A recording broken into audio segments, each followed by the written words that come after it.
Orient bell tiles studio से आप देख रहे हैं एबीपी न्यूज।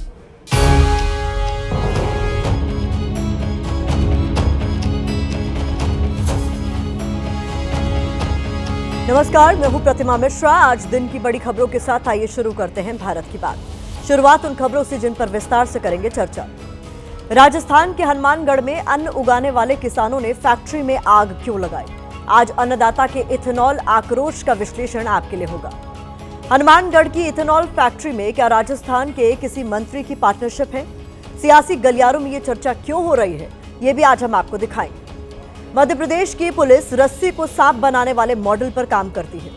बस में चलते फिरते बेकसूर युवक को कैसे अपराधी बना देती है, ये खबर भी आप ही के लिए होगी। और हर दिन की तरह रात 8:30 बजे आप मेरे साथ देखेंगे स्पेशल रिपोर्ट ऑपरेशन रोमियो। लेकिन शुरुआत हनुमानगढ़ की वीडियो रिपोर्ट के साथ।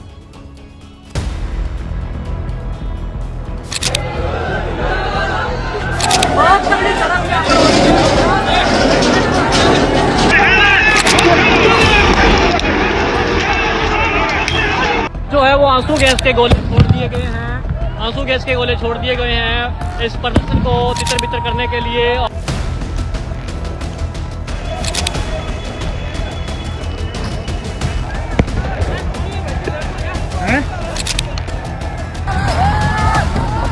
फैक्ट्री की दीवार तोड़ी जा रही है ट्रैक्टरों के द्वारा।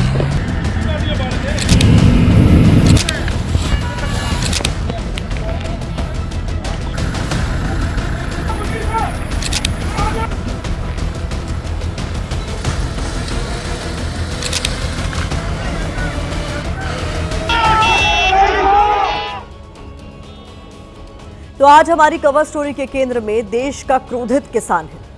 किसानों के क्रोध की ये तस्वीरें राजस्थान के हनुमानगढ़ जिले की है।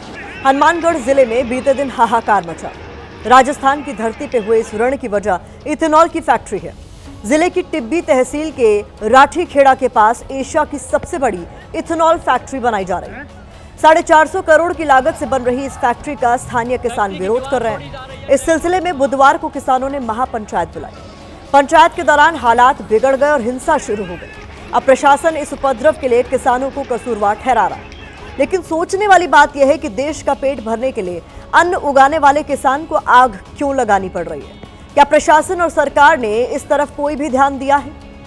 किसान जिस जमीन को अपनी मां समझता है, जब बात उस जमीन पर आई तो वो क्या करता? यहाँ प्रशासन के सामने अपनी मांगे रखने के लिए महापंचायत बुलाई गई थी। इस दौरान हालात बिगड़ गए। तब जाकर देश को पता चला कि हनुमानगढ़ में हो क्या रहा है। इससे पहले छत्तीसगढ़ के सरगुजा में खदान को लेकर हिंसक झड़प हुई। स्थानीय किसान कोयला खदान के विस्तार का विरोध कर रहे थे, क्योंकि इसके लिए उनकी जमीन का अधिग्रहण किया जा रहा था। वहां भी जब किसानों की मांगों पर प्रशासन ने गौर नहीं किया तो उपद्रव हुआ। वरना देश का किसान खाद की लाइन में खड़ा प्राण त्याग देता है। क्या किसी को कोई भी फर्क पड़ता है? किसान दिन रात मेहनत कर उगाई गई प्याज जैसी फसल को सड़क पर फेंक देता है, कौड़ियों के भाव उसे बेच देता है। किसी को फर्क पड़ता है? कोई फर्क नहीं पड़ता। इसे विडंबना ही कहा जाएगा कि देश में एक एयरलाइन कंपनी की मांगें मान ली जाती हैं, लेकिन उन किसानों की मांगों को अनसुना कर दिया जाता है जो किसान पूरे देश का पेट पालता है। ऐसा भी नहीं है कि एक ही दिन में किसानों के सब्र का बांध टूट गया। इथेनॉल फैक्ट्री के खिलाफ किसानों का आंदोलन पिछले 15 महीने से चल रहा है। इसका पता देश को तब चला है जब बुधवार को यह आंदोलन उग्र हो गया।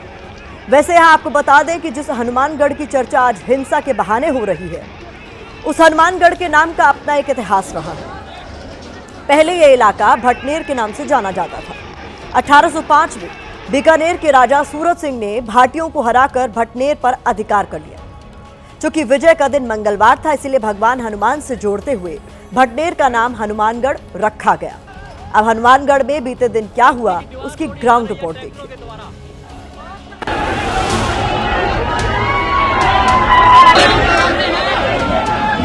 आंसू गैस के गोले छोड़ दिए गए हैं इस प्रदर्शन को तितर बितर करने के लिए। फैक्ट्री की दीवार तोड़ी जा रही है ट्रैक्टरों के द्वारा। दे दियो।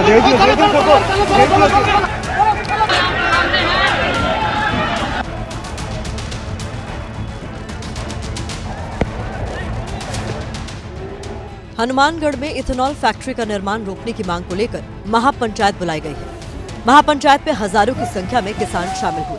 पहले भाषणों का दौर चला, इस पे किसानों और प्रशासन के बीच सहमति नहीं बन सकी। इसके बाद किसानों ने इथेनॉल फैक्ट्री की तरफ कूच कर दिया।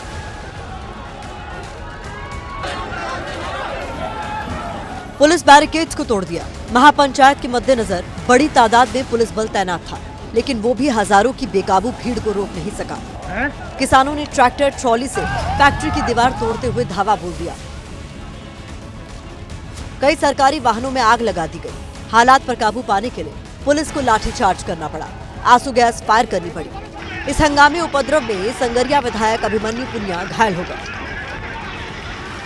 इस फैक्ट्री के विरोध में जो आंदोलन चल रहा है पिछले तकरीबन 15 महीने से, वो आंदोलन जो है उग्र जो है हो गया पिछले कल, और उसमें हिंसा भी जमकर हुई है। पुलिस और ग्रामीणों के बीच क्लैश हुआ और तकरीबन 10 गाड़ियां जो हैं वो उनको आग लगा दी गई। फिलहाल ग्रामीण जो हैं अपना आंदोलन और तेज करने की बात कर रहे हैं।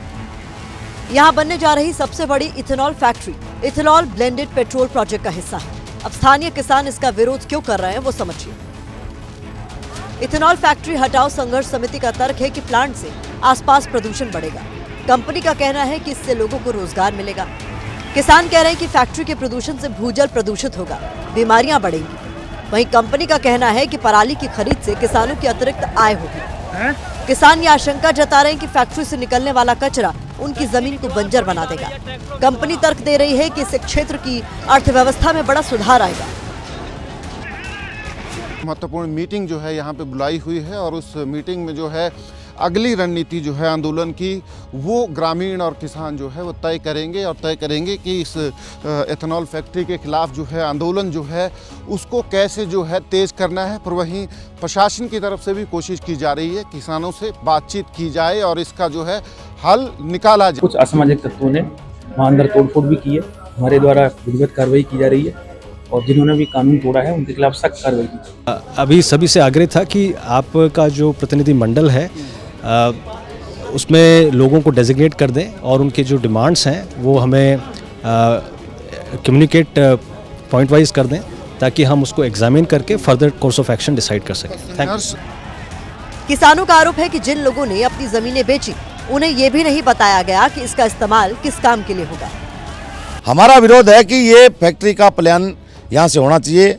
अगर पलायन यहाँ से होगा 300-400 किलोमीटर दूर तब हम मानेंगे। हमारा हवा और पानी हमारा अधिकार है, हम हवा और पानी के लिए किसी भी हद तक हम लोग जा सकते हैं। फिलहाल इलाके में तनाव का माहौल बना हुआ है। भारी संख्या में पुलिस को तैनात किया गया है। किसानों के साथ समन्वय बनाने के लिए बातचीत का दौर चल रहा है। 15 महीने पहले इस प्लांट के खिलाफ आंदोलन की शुरुआत हुई।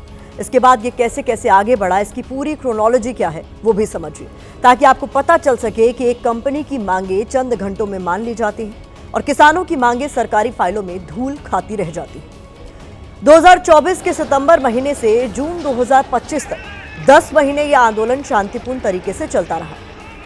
इसके बाद जुलाई 2025 में विरोध तब तेज हुआ जब फैक्ट्री की चारदीवारी बनाने का काम शुरू किया गया। इससे किसानों का गुस्सा भड़क उठा। 19 नवंबर 2025 को पुलिस सुरक्षा में फैक्ट्री का निर्माण शुरू हुआ। 20 से 21 नवंबर को 67 लोगों ने विरोध में गिरफ्तारी दी और फैक्ट्री की दीवार तोड़ दी। 10 दिसंबर यानी बीते दिन एसडीएम ऑफिस के सामने किसानों ने महापंचायत की। किसान ट्रैक्टर ट्रॉली लेकर फैक्ट्री साइट पर पहुंच गए और दीवार तोड़ दी। इसके बाद वहां पर झड़प की शुरुआत हो गई। लेकिन क्या आपने कभी सोचा है कि हमारा सरकारी सिस्टम किसानों की मांगों पर कैसे काम करता है? ये समझाने के लिए हमने भारत की बात का डेटा टैबलेट आपके लिए तैयार किया है। सबसे पहले किसी प्रोजेक्ट के लिए किसानों की जमीन अधिग्रहित की जाती है। किसानों को यह नहीं बताया जाता कि जमीन का इस्तेमाल कैसे होगा। इसके बाद अगर उस जमीन पर कोई ऐसा प्रोजेक्ट आता है जो स्थानीय आबादी या खेती के लिए सही नहीं है तो उसका विरोध शुरू हो जाता है। विरोध को देखते हुए प्रोजेक्ट को कुछ वक्त के लिए रोक दिया जाता है। इसके बाद किसानों को प्रोजेक्ट के फायदे बताए जाते हैं। कई बार कुछ किसान नेताओं से बाकी लोगों को मनाने के लिए लुभावने वादे भी किए जाते हैं। इसके बाद अचानक पुलिस सुरक्षा में प्रोजेक्ट पर काम शुरू हो जाता है। पहले पुलिसिया एक्शन के बल पर विरोध को दबाने की कोशिश की जाती है, फिर दिखावे के लिए प्रोजेक्ट का काम रोक दिया जाता है। मामला जैसे ही ठंडा पड़ता है प्रोजेक्ट का निर्माण शुरू हो जाता है। इस बीच जो किसान इसके खिलाफ एकजुट हुआ था वो दूसरे कामों में फंस जाता है या व्यस्त हो जाता है। क्या इस प्रोजेक्ट के साथ भी इसी पैटर्न पर काम होगा? अभी इसका तो पता नहीं है, लेकिन इस पर सियासत जरूर शुरू हो गई। तो एथेनॉल फैक्ट्री में बन गई तो पानी तो खत्म होगा ही होगा, लेकिन उससे निकलने वाला धुआं और अपशिष्ट, ये मिट्टी जो उपजाऊ मिट्टी, उसको भी खत्म कर देंगे। कांग्रेस के द्वारा किसानों के नाम पर लोगों को गुमराह करते हैं। हम उनसे पूछना चाहते हैं, जब आपके पूर्ववर्ती सरकार मुख्यमंत्री द्वारा ही ये MOU जारी किया गया तो आप अब क्यों विरोध कर रहे हैं और किसानों को क्यों गुमराह कर रहे हैं? कि कांग्रेस की किस तरह की दोहरी नीति है। मैं करूं तो ठीक है, आप करें तो गलत। हनुमानगढ़ जिले के टिब्बी में कल जो इथेनॉल फैक्ट्री को लेकर जो बवाल हुआ वो भाजपा सरकार की सोची समझी साजिश के तहत भड़काया गया था और सरकार को आके खुले तौर पे इस बात को किसानों का पक्ष सुनना चाहिए। किसानों को कहना चाहूंगा कि आपको एक बार आके माननीय मुख्यमंत्री जी से मिलना चाहिए। आपके पास कोई जरिया नहीं है तो मैं आपके साथ चलूंगा, मुख्यमंत्री जी से बात करूंगा, आप अपना पक्ष रखें। एशिया के सबसे बड़े इस ethanol project 40 megawatt power plant 555 ton प्रतिदिन DWGS डायर और 925 टन प्रतिदिन कार्बन डाइऑक्साइड उत्पादन वाली विशाल यूनिट से उत्पन्न हो रही गंभीर चिंता का विषय है। प्रोजेक्ट को रोकने की आवश्यकता है। अब बात मध्य प्रदेश के मोहन राज की करते हैं, जहां पुलिस चलते फिरते युवा को अपराधी बना देती है। फर्जी केस में फंसाकर नशा तस्कर का टैग उस पर लगा देती है। आपने रस्सी को सांप बताने वाली कहावत सुनी होगी। बोलचाल में कई बार हम इसका इस्तेमाल भी करते हैं। इसका मतलब होता है कि छोटी सी बात को बढ़ा चढ़ाकर बताना या पेश करना, गलत चीज को सही ठहराना। MP के मुखिया मोहन यादव की पुलिस के पास वो अदृश्य शक्ति आ गई है जिसे सच में रस्सी को भी सांप बना दिया जाता है। ये शक्ति कुछ ऐसी ही है जैसा इस वक्त आप टीवी स्क्रीन पर देख रहे हैं। रस्सी वाली कहावत का जिक्र हमने क्यों किया, उसे समझने के लिए अब एक वीडियो आप जरा देखिए। वीडियो 29 अगस्त 2025 का है। वीडियो बस के अंदर का है, जिसमें सादी वर्दी में कुछ पुलिस वाले बस में चढ़ते हैं और एक छात्र को उठाकर ले जाते हैं। जिस छात्र को जबरदस्ती ले जाया गया उसका नाम सोहन लाल है। सोहन लाल को थाने ले जाकर उस पर 2 किलो 714 ग्राम अफीम रखने का मामला दर्ज किया गया और अगले दिन उसे कोर्ट में पेश किया गया। पहली नजर में यह मामला ड्रग तस्करी का लगेगा। आपको भी लगेगा कि पुलिस ने सही कार्रवाई तो की होगी, लेकिन ऐसा है नहीं। पुलिस वालों ने झूठा केस बनाकर छात्र सोहन लाल को फंसाया था। सोहन लाल कोई ड्रग तस्कर नहीं था।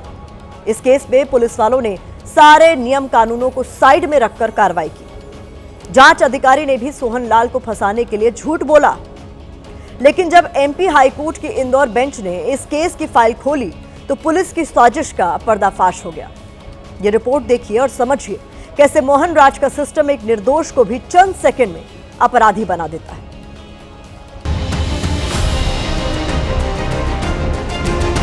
बस के अंदर लगे CCTV ने ही MP की मल्हारगढ़ पुलिस की साजिश से पर्दा उठा दिया। तस्वीरों ने बता दिया कि MP पुलिस एक निर्दोष को अपराधी बना रही है।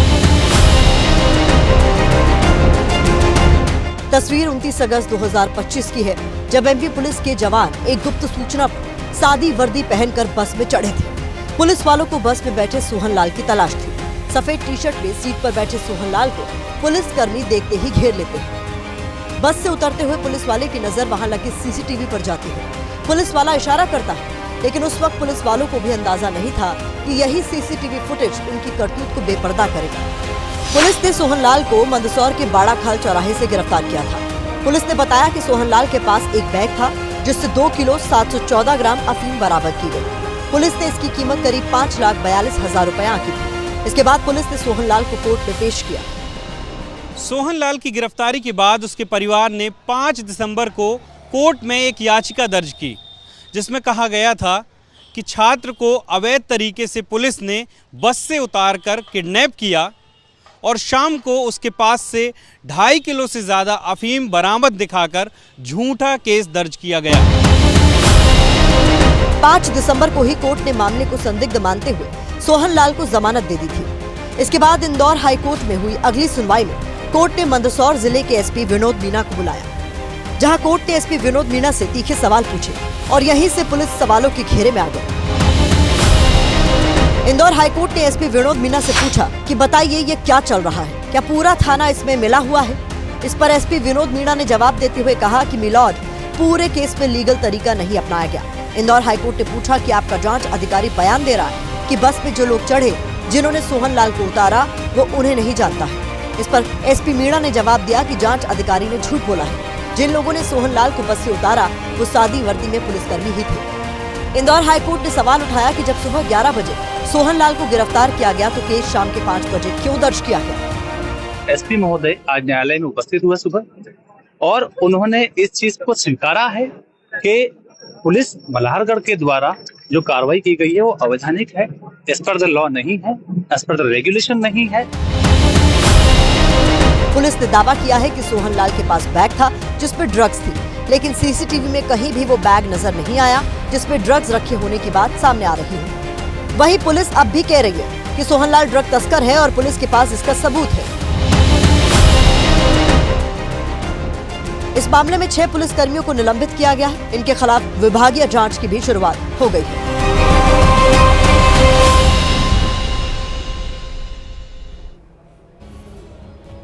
पुलिस ने जिस सोहन लाल को ड्रग तस्कर बताकर गिरफ्तार किया है वो 12वीं का छात्र है और जिस मल्हारगढ़ थाने की पुलिस ने ये झूठा केस बनाया है वो देश के टॉप 10 थानों की सूची में आता है। लेकिन अब इसी थाने के पुलिसकर्मी सवालों के कटघरे में खड़े हैं। पुलिस का आरोप है कि सोहन लाल ड्रग तस्कर है। ऐसा है तो पुलिस ने कोर्ट में सबूत पेश क्यों नहीं किए। पुलिस कह रही है कि उसके पास पुख्ता सबूत हैं, तो फिर एसपी विनोद मीणा को कोर्ट में माफी क्यों मांगनी पड़ी। आप सोचिए, नंबर 1 बनने के लिए इस तरीके की हरकत मध्य प्रदेश में हो रही है। जनता परेशान है। अपराधियों को तो पकड़ नहीं रहे, लेकिन जो अपराधी नहीं है उसके साथ ऐसे कृत्य कर रही है यहाँ की सरकार। हमारी मांग है कि मुख्यमंत्री जी, गृह मंत्री जी का इस्तीफा लें। ये मामला संज्ञान में आते ही सरकार द्वारा संवेदनशीलता के साथ पुलिस कर्मियों के ऊपर कार्रवाई की गई है। किसी भी मासूम और निर्दोष के साथ अगर पुलिस या कोई अन्य अधिकारी भी अन्याय करेगा तो उनके ऊपर कार्रवाई होगी।